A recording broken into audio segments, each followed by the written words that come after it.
ask the panelists to go into the audience, and who knows what might happen next. Just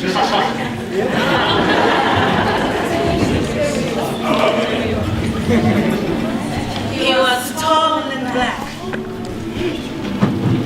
His eyes shining like the stars in the morning. His teeth as white as snow. His shoulders and legs white as the walls. Nakuluma, he was walking by the river, and my calabash filled with water.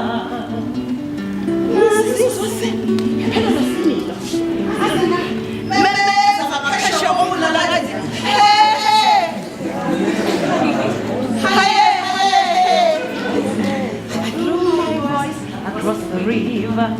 Hey, hey. Muhle uyamntwana umuntu.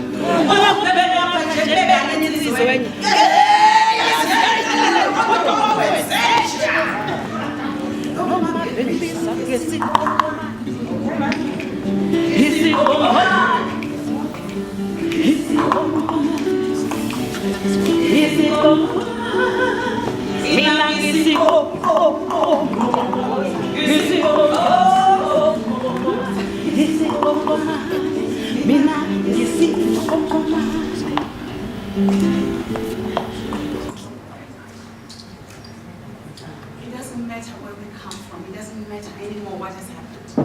What matters is healing right at this present moment. And we have what is an element of purification. What we do, we partner on the left and on the right, my father's side, my mother's side, there are ancestors behind. We don't know when it started. There's a root.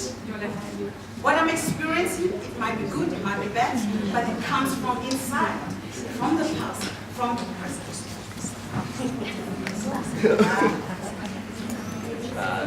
When we partner, several partner.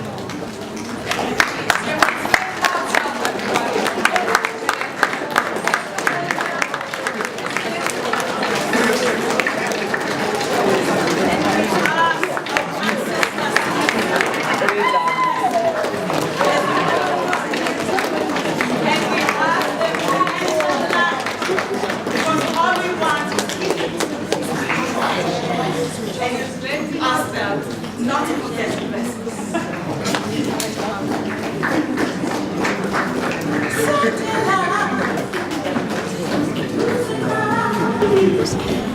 The sand people, we don't need power. We don't need in the light of the moon. The ancients made a queen and hoisted her up into the sky, and she too became the moon. They danced in the light of the moon, and this is where we found our healing power. Come with me to the river in Rome, so you can talk, here's talk to me. I married a man when I was very young, and my parents said he was a good man, because he was a healer before we got married. You know what my man does? He helps me in my work. He's the man that brings me from one world to the next. He's the man that brings the water to my mouth and makes the ancestors strong inside my spirit. My husband and I bring people together. What we do is that when I'm in that world, the energy of the clapping and the singing that all of you bring transcends me deeper into my transnetic, trancing, dancing moment and meeting of my ancestors. The ancestral spirit shows me illness, but also shows me cure. When I come out from that world into this world, I sing songs of healing. I know what to talk, and I tell people what to do.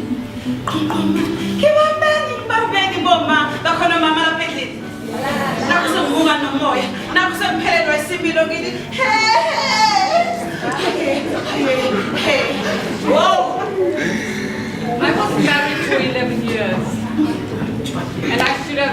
in those first few weeks of the marriage that there were problems. I walked on eggshells. I didn't know when the next slap or abuse would come from. And I was afraid. And I looked at him, and I was afraid. But one day I got invited to my friend's birthday, and I was so excited. And I got there with all these other women. But I kept looking at the time. And I kept checking because I was running late. And I knew that if I'm late and I got home and I was late, there would be a problem. But I enjoyed being with my friends and talking and laughing. And then one of the friends drove me home. She took me home. And as we arrived, I saw him standing outside, not in the apartment, not upstairs, but outside at the door of the building. And I'm with this friend who's just dropping me off, and I think, well, this is great because you see, he'll greet her and he'll be nice, and then we'll go upstairs. But as I opened the door, he slapped me. Now, he slapped me before. He would hit me in the apartment, in my room, in the bedroom, but not outside. Not in front of my friend and all these other people. And so I got up with this plate of food and all these lovely samosas and cakes, and I went into the lift and he followed me. And the entire lift was filled with all of the bits and pieces of the cake and the samosas. And my friend who dropped me off went back to the party because she thought she'd better tell the other women what had happened. And they all gathered and came to my apartment. They came to the flat and they knocked on the door. And I'm like, no, they shouldn't be there. They shouldn't know what's happening. And they insisted and they opened. And he came out there and he said, this is my house. This is my wife. And I will do as I please.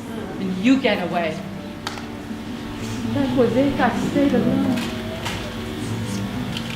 Don't know if they should have came.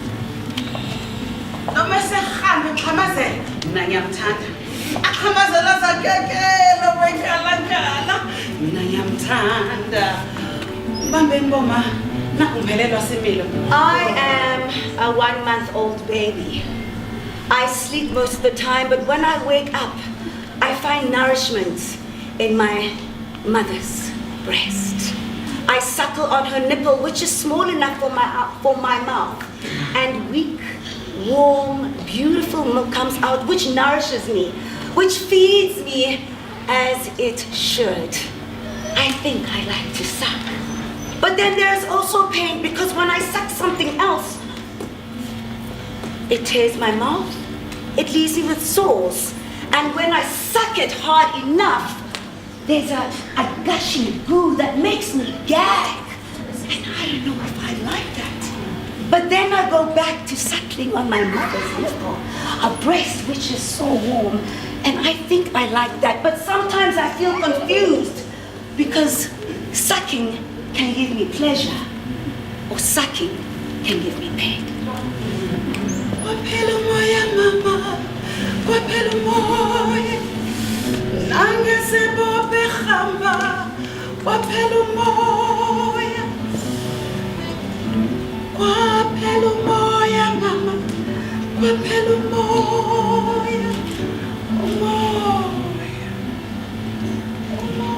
I turned 12 this month. I live with my mom and my aunt in a shack. My mom wants me to work really hard at school. She has a policy for me to go to university when I finish high school. She makes sure that my uniform is clean, my shoes are brushed, black, shiny. My mom is so proud of me.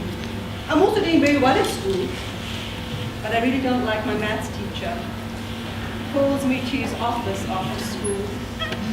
He tells me I dress well for him. He tells me I love him. He pushes me against the door. He puts himself on me. He tells me I love him. He says if I tell anyone, he'll tell the principal and my mother that I'm a liar. A big, fat liar. I miss my period now. I really don't know what to do. Yes, surround,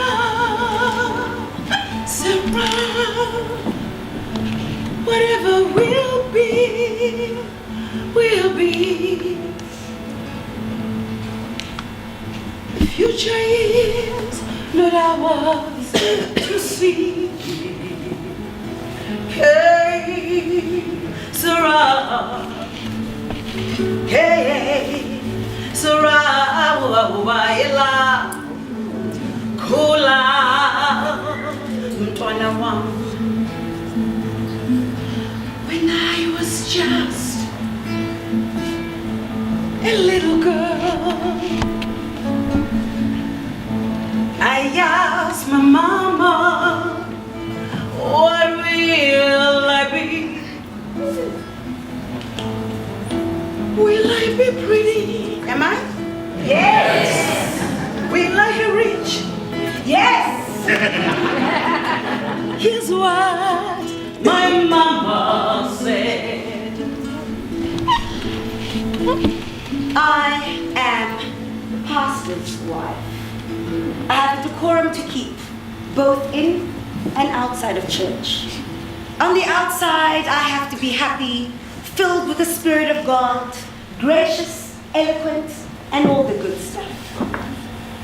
I am the pastor's wife. But inside, I'm broken. My heart is bleeding. I'm dying. The pastor beats me. He hits me, especially when he's drunk. And of course, the church doesn't allow people to drink. So I have to keep his drinking secret. I am the pastor's wife. I am the pastor's wife. Our teenage son is a drug addict. How can he not be? Because he sees the pastor abusing the pastor. I live a schizophrenic life. One time the pastor kicked our son in between his legs when our son tried to intervene. I am the pastor's wife. I will be killed. I have to leave. I am the pastor's wife. And then I grew up. I fell in love. I asked my lover what lies ahead. Will there be rainbows day after day? Here's what my love said.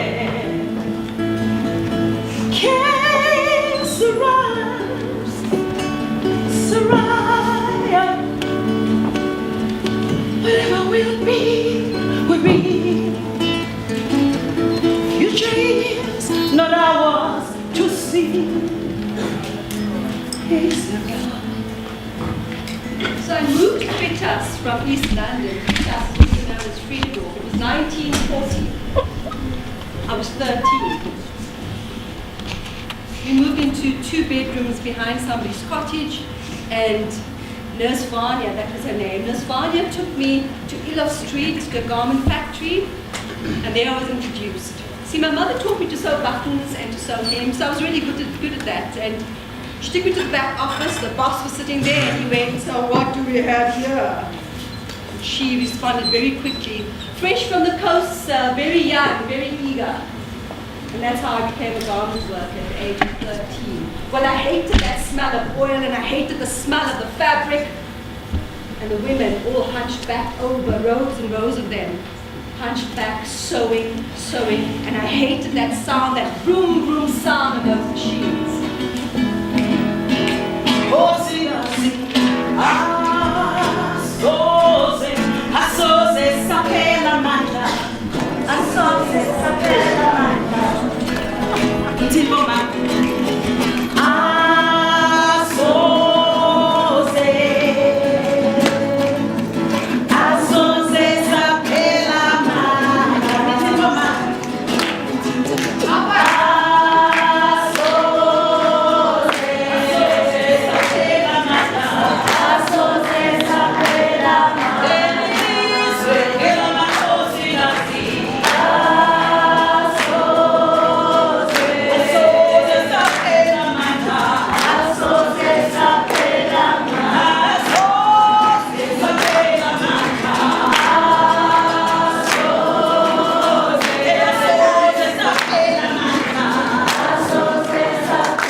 1994, at the end of the apartheid era, I was one of the first black women to be admitted as a conveyancer in Johannesburg.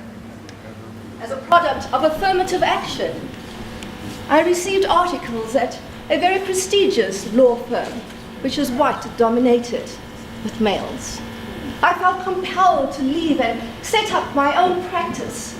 But then, I was faced with so many challenges. The banks were obliged to give work to black attorneys, but they gave us the crumbs from the table of our white colleagues. The municipalities were urged to support us, but we were paid 1/10 of the fee of what our white colleagues were being paid. We had to work 10 times harder to prove our competency. And when I did, and when I felt that I had achieved it, and I received a really good contract, they turned around and said, "She must be sleeping with the director." Because I'm a woman, I can't just be competent and successful in my own right.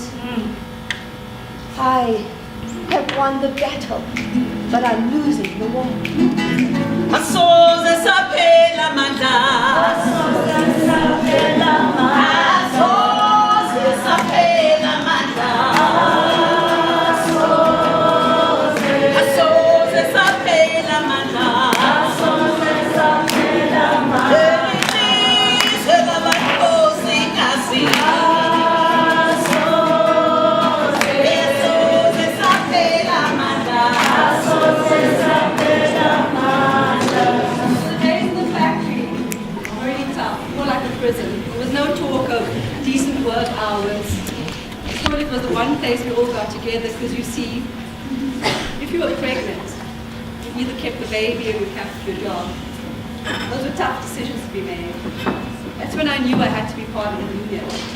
That's when we as women, as a sisterhood, got together. And I was part of the union right up until the age of 76. Because a woman's place is in society. Girl.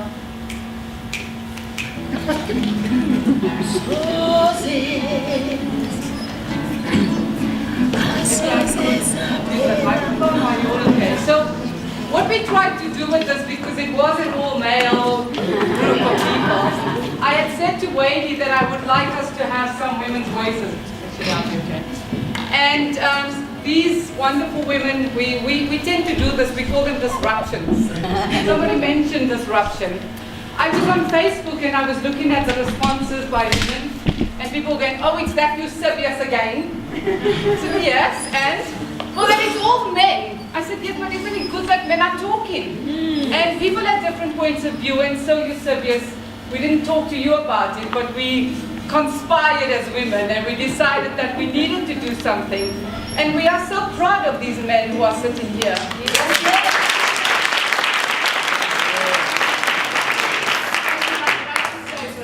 That, you know, we all have that responsibility. It's not about giving me your time, but it is my responsibility as an activist. So in 1980, during the school boycotts, I was detained, I went to jail, I spent time in prison. And every time they talk about Women's Day, and, oh, happy Women's Day, you want to say, you know, guys, Women's Day! So, we needed to tell you a little bit about our stories, but the beginning bits that you heard about abuse comes from research. A good friend of ours, who is now DE woman, mining company, she had a meeting in PE, Port Elizabeth, and had 1 hour in between a meeting before she was flying out. And she thought, okay, I'll take a drive to the beach and just walk along the promenade. Well, she got accosted and was gang raped for 15 hours. And her family saw her car parked there at the beach, and they thought she had drowned. So they sent a helicopter and they flew all along the beach, all along the sea, and she could hear all the sounds. She was being raped just in the bushes. And it took her, a very wealthy, BE, wonderful woman, 2 years to try and get her issue raised and her rape was brought to book. They have never been brought to book. One of the things she did as part of her healing was the stories we've just shared with you. These are real stories. So she used to sit at a restaurant in Parkhurst, and she says as she was sitting, she would just document, write the stories, and the woman who owned the restaurant said, "Oh, what exactly are you doing? I see you here every week." And she says, "Well, this is what happened to me, and these are the stories." And this woman who owns the restaurant, white South African, said, "Well, let me tell you my story." And she says, "I was 5 years old when I was being raped by my uncle, my grandfather, and my brother, who was only 2 years older than me." She said it was only when I was 10 that I realized what was happening. And when I had my first child, I wrote a letter to the family because I wanted this to come out. And the family, the brother actually said to her, who is now a very wealthy man, said, "Let's sleep in God's lie." So when she was 40, she wrote to the uncle and she said, "You know, this is what you did to me, and I think you need to apologize." And she said within a month, the uncle died of a heart attack. And the mother, she says, is dying of cancer. And her mother never helped her. When she went to her mother to say, "This is what happened," the mother said, "You are lying." And she says, "All I want from my mother right now is an apology." And she says, "I don't know what to do because my mother has cancer and I don't know whether I should go and talk to her or wait until she dies."